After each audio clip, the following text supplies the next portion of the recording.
উরুস মুবারকত সভাপতি করেছিল সুবহানাল্লাহ তো আজি বাবা গনি আউলিয়া যাইরে আমলকে দেখা ভাই আমলকে বাবা গনি আউলিয়ার নামত উরুস বানাইছো সুবহানাল্লাহ তো আমলকের মদত কষ্ট আছে এই বাবা গনি আউলিয়ার সভাপতি আমলকে পোয়া নাই এই বাবা গনি আউলিয়া এই উরুসের নামত নিজেই মানুহক দাওয়াত জনাইছিল নিজেই মানুহক মাতিছিল নিজেই ওয়াজ নসিহত করেছিল নিজেই সভাপতি করেছিল আজি এই বাবা গনি আউলিয়া আমলকের আগত নাই এই বাবা গনি আউলিয়ার প্রেমত পড়ি আমলকে আজি এই উরুস বানাইছো নিশ্চয় বাবা গনি আউলিয়াই এই উরুসত সভাপতি করেছে এই উরুসত ওয়াজ করেছে সুবহানাল্লাহ যদি বাবা গনি আউলিয়াই যদি ওয়াজ নকরিলে হয় সভাপতি নকরিলে হয় এই উরুস নহাজালে হয় আমার লোক গোলামর কোনো ক্ষমতা নাই কিন্তু এজন এনেকুৱা প্রেমী আমি নিজে আর এই দরবারের ব্যক্তি আমি নিজে যিসকল ব্যক্তি বাবা গণের গোলাম আর আমি তেওঁলোকৰ গোলাম কক সুবহানাল্লাহ যিসকল ব্যক্তি বাবা গণেৰ গোলাম আমি তেওঁলোকৰ গোলাম কারণ আমালোকে রমজান বাবার মুরিদ হও আমালোকে রমজান বাবাক মাননেওয়ালা হও আর আমালোকের রমজান বাবা আউলিয়ার পীর মুর্শিদ হইছে বাবা গনি আউলিয়া কক সুবহানাল্লাহ আজি রমজান বাবার কারণে বাবা গনি আউলিয়া কই কোন ডাঙর পীর কোন ডাঙর ব্যক্তি কোন ডাঙর এমপি কোন ডাঙর এমএলএ কোন ডাঙর মাধব কোন ডাঙর আলিম কোন ডাঙর হাফিজ বাবা গনি আউলিয়ার উপর আজি কোনো হওয়া নয় কক সুবহানাল্লাহ বেশক বাবা গনি আউলিয়ার নামর উরুস তো মই এইটো কব গৈছো এই যে দরবার সজাইছে এই যে উরুস মানাইছে আমালোকৰ মুর্শিদে এই যে দাওয়াত জনাইছে এই এলাকাত এই বাগানদারিত আপোনালোকে দেখা পাব আপোনালোকে গেটত যদি চাই বাবা রমজান আউলিয়ার নাম দেখা নাপাব বাবা গনি আউলিয়ার নাম দেখা পাব কক সুবহানাল্লাহ আপোনালোকে মসজিদ দেখিছে আপোনালোকে মসজিদ চাওক বাবা গনি আউলিয়ার নামত বনাইছে কক সুবহানাল্লাহ আপোনালোকে মাদ্রাসা চাওক মাদ্রাসার নাম লিখিছে গাউসুল আজম দারুল উলুম গনিয়া মাদ্রাসা কক সুবহানাল্লাহ আমালোকৰ বাবা গনি আউলিয়া বাবা সৈয়দৰ নামত এই দুনিয়া খানা ফিল্লা কৰি থৈ গৈছে এই দুনিয়া বাবা সৈয়দৰ নাম কৈ কৈ চলিছে আৰু আমালোকৰ বাবা ৰমজান আউলিয়া বাবা গনিৰ নামত পাগল হৈ গৈছে কক সুবহানাল্লাহ সুবহানাল্লাহ তো মই আনন্দিত আজি ভক্তবৃন্দ আহিছে তো মই দোয়া বিচাৰিছো আৰু কৈছো যদিও কাবাক মাত দিব বাকি আছে যদিও কোনোবাই চাহ খাব পোৱা নাই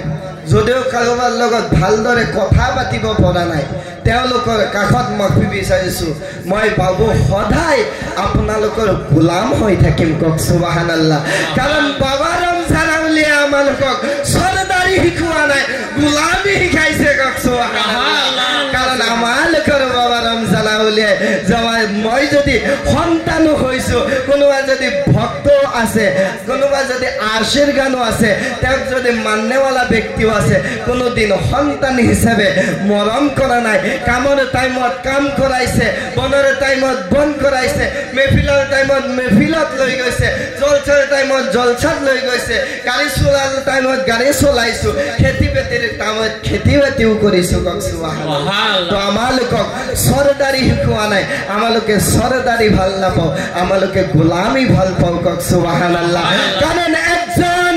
নবীর প্রেমিক গোলাম বিলালৰ আজিও নাম আছে কক সুবহানাল্লাহ বাবা গনি আউলিয়া আজি যদি সৈয়দ বাবার গোলামি নকৰিলে হয় তেনেহলে বাবা গনি আউলিয়াৰ নাম এই অসম দেশত এই বিশ্বত বাবা গনি আউলিয়াৰ নাম নাথাকিল হয় কাৰণ সৈয়দ বাবাৰ গোলামি কৰিছিল তাৰ কাৰণে বাবা গনি আউলিয়াৰ নাম আছে কক সুবহানাল্লাহ কেনেকৈ গোলামি কৰিছিল দুনিয়াত থকা অৱস্থাত কি কৰিছিল কিমান সময় কটাইছিল আমালোকে নাজানো কিন্তু বাবা গনি আউলে ছায়াদিয়া মাদ্ৰাছাৰ নামত দিন ৰাত 24 ঘণ্টা গোলামি কৰিছিল কক সুবহানাল্লাহ জলছাই উৰুছে গৈছে ছায়াদিয়া মাদ্ৰাছাৰ কথা কৈছে তেনেকুৱা ভাবে আমালোকে বাবা গনি আউলিয়াৰ পৰা এইটো শিকিছো আৰু আমালোকে বাবা ৰমজান আউলিয়াৰ পৰাও শিকিছো যে বাবা ৰমজান আউলিয়াৰ কোনোদিন সৰদাৰি কৰা নাই ভিক্ষা খুজিছে মেহফিলত যায় গনিয়া মাদ্ৰাছাৰ নামত গনি বাবাৰ গোলামি কক সুবহানাল্লাহ তো আমালোকক যাতে পীৰ মুৰ্শিদ বাবা আউলিয়াৰ গোলামি কৰে যাবাৰ কাৰণে তৌফিক দান কৰে আমালোকৰ মা ভনীসকলেও আছে ৰাস্তায় ঘাটেও আছে আপোনালোকো আছে মই এটাই ক'ব বিচাৰো আজি বাবা গনি আউলিয়াৰ নামৰ উৰুস আখেৰি দুৱাৰ গাউছে বাগৰ জীৱনীত কয় এজন আউলিয়াৰ নামৰ উৰুসত আখেৰি দুৱাৰ সময়ত এজন এজন আল্লাহৰ ওলি সৃষ্টি কৰে আল্লাহ কক সুবহানাল্লাহ তো কি বুঝিলে এজন আউলিয়াৰ নামৰ উৰুসত আখেৰি দুৱাৰ সময়ত এজন এজন আৰু এজন এজন আল্লাহৰ বন্ধু ওলি আউলিয়া সৃষ্টি কৰে আপোনালোক সকলো আছে আখেৰি মুনাজাতলৈকে থাকিব নাজানো কাৰোবা ভাগত আউলিয়াৰ লিষ্টৰ নামটো পৰি আছে কক সুবহানাল্লাহ তো এই যে বাবা গনি আউলিয়াৰ নামৰ উৰুস যে আমালোকে সাজাইছো আপোনালোকক খোদাৰ কসম কৰি কওঁ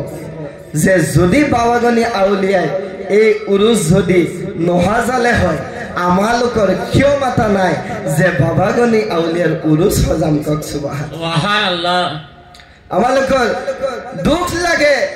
মনত কান্দন আহে যি উৰুসত বাবা গনি আউলিয়াই 11 বছৰ নিজেই আহিছিল কক সুবহানাল্লাহ নিজে আহিছিল এই উৰুসত আমালোকৰ পুৰান ঘৰত তেতিয়া নাম আছিল জলছা মুবাৰক কক সুবহানাল্লাহ এনেকুৱা পাগল যাক আমালোকে পীৰ মুৰ্শিদ বুলি মানিছে এই উৰুসৰ নামত নিজৰ জান লগাই দিছে না খোৱাৰ খবৰ লৈছে না টোপনিৰ খবৰ লৈছে না খোৱাৰ খবৰ লৈছে এটাই নাম বাবা গনি আউলিয়াৰ উৰুস মানব লাগিব ভক্তবৃন্দ আহিব শান্তি পাব লাগিব বাবা গনি আউলিয়াৰ নাম কৈ কৈ আমালোকৰ মুৰ্শিদে ইমানখিনি সজাই দিছে আমালোকক কক সুবহানাল্লাহ তো হে মুৰ্শিদ আমালোকৰ আগত আজি উপস্থিত আজি গনি বাবা নাই আমালোকে দুখ পাইছো আমালোকে দোয়া করো যাতে আমালোকৰ মুৰ্শিদক যাতে গনি বাবাই অতি সোনকালে নামাতে আমালোকে দোয়া কৰো আমালোকৰ মুৰ্শিদক যাতে গনি বাবাই মাতি নলয় কাৰণ ঈশ্বৰ হায়াতৰ কিমান আয়ুস দিব নিজৰ মুৰ্শিদৰ কাষত থাকে কক সুবহানাল্লাহ মুৰ্শিদে যদি ভাবে 50 বছৰৰ মানুহ মই 20 বছৰত পঠাই দিওঁ মুৰ্শিদৰ ইমান ক্ষমতা আছে মুৰ্শিদে পঠাই দিব পাৰে তো আমি আজি দুৱাৰ ভিক্ষা মাগো গনি বাবাৰ ওচৰত যাতে আমাৰ মুৰ্শিদক যাতে হায়াতত বেছি বেছি বৰকত দিয়ে কক সুবহানাল্লাহ আৰু যাতে আমালোকক আমাৰ মুৰ্শিদৰ গোলামি কৰি যাবৰ কাৰণে নকশে কদমত চলিবৰ কাৰণে আউলিয়াৰ ইশক মহব্বতত চলিবৰ কাৰণে গনি বাবাৰ নামত পাগল হবৰ কাৰণে যাতে আল্লাহ তাবাৰক ওয়া তাআলা তৌফিক দান কৰে কক সুবহানাল্লাহ আমিন আমাক একো ধন সম্পত্তি নালাগে আমালোকক একো মাল দৌলত নালাগে অকল যদি আমালোকক মুর্শিদে আমালোকৰ অকলমান নেক নজরে দিয়ে তেনেহলে আমালোকে জীবন ধন্য হৈ যাম কক সুবহানাল্লাহ আমার কোনো ধন সাইনারে গনি সান যাইবার কালে দয়াল সঙ্গে নিও আমার কোনো ধন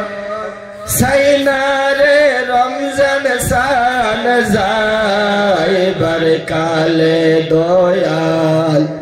সঙ্গে নিও এই গ্রামের মোল্লা মুন্সি দিয়া আমার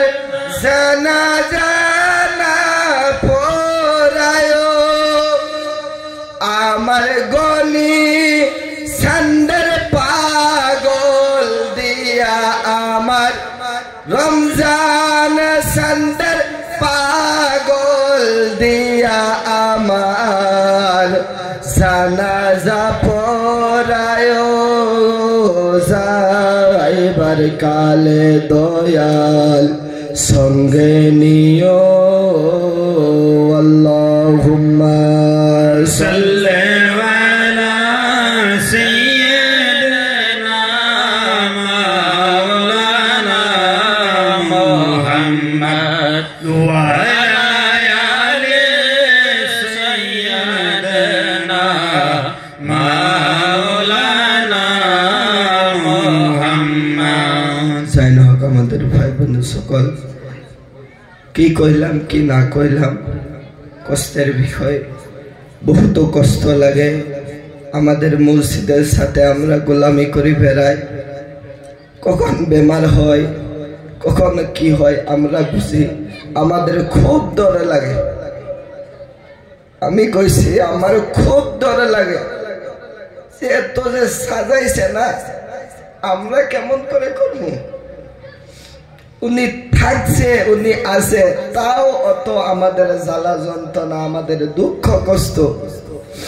যদি উনি ছাড়িয়ে যায় আমাদেরকে আমাদের আরো সহ্য হব না ভাই বন্ধু সকল আপনাদের সবাইকে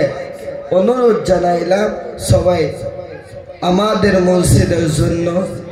দোয়া করবেন আমরাও পীর মসজিদের দোয়া নিব আর সবাই আখেরি দোয়া পর্যন্ত থাকবেন এখন আমাদের